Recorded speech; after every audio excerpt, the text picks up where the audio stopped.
Mga katrops, welcome back ulit sa aking channel, Sports React PH. At ngayon nga ay pag-uusapan natin ang balitang ubos na nga po ang pasensya ni Stephen Curry sa Golden State Warriors. Pag-uusapan na rin nga natin dito sa ating panibagong video ang naibalitang bagong blockbuster trade na magagawa ng Los Angeles Lakers.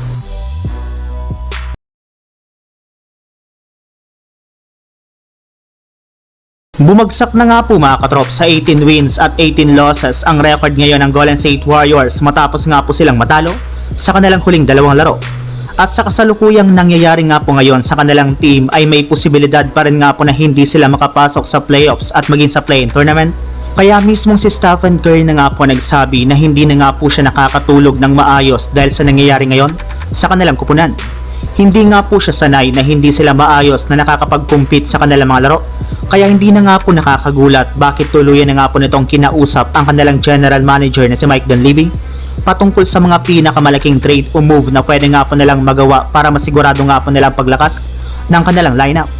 Hindi na nga po sila gagawa ng maliliit na trade lamang, bagkus nakatuon na nga po ang kanilang atensyon sa pagkuha ng bagong superstar na sure na makakatulong ngayon kay Stephen Curry. At isa na nga po sa mga kinukonsidera nila ngayon ay ang pagkuha kay Zion Williamson na ginawang available na rin naman nga po ng Pelicans sa trade market. Samantala, punta naman tayo sa ating sunod na pag-uusapan sa naibalitang bagong blockbuster trade na magagawa ng Los Angeles Lakers. Naibalita na nga po mga katrops nung nakarang araw na mismong si Bradley Beal na nga po nagsabi na plano nga po nito na i-waive ang kanyang no trade clause para lamang makapunta sa mga teams ng Los Angeles Lakers, Miami Heat at Denver Nuggets.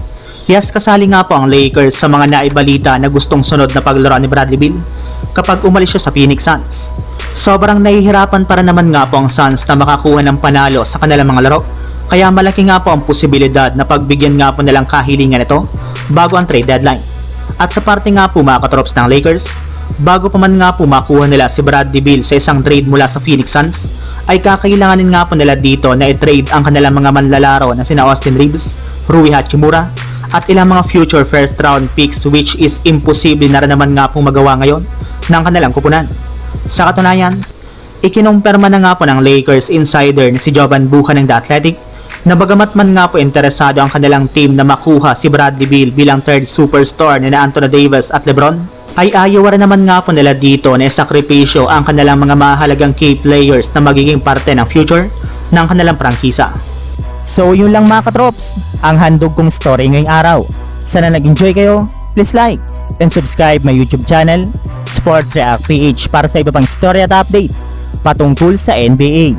Kita-kits muli sa ating susunod na video.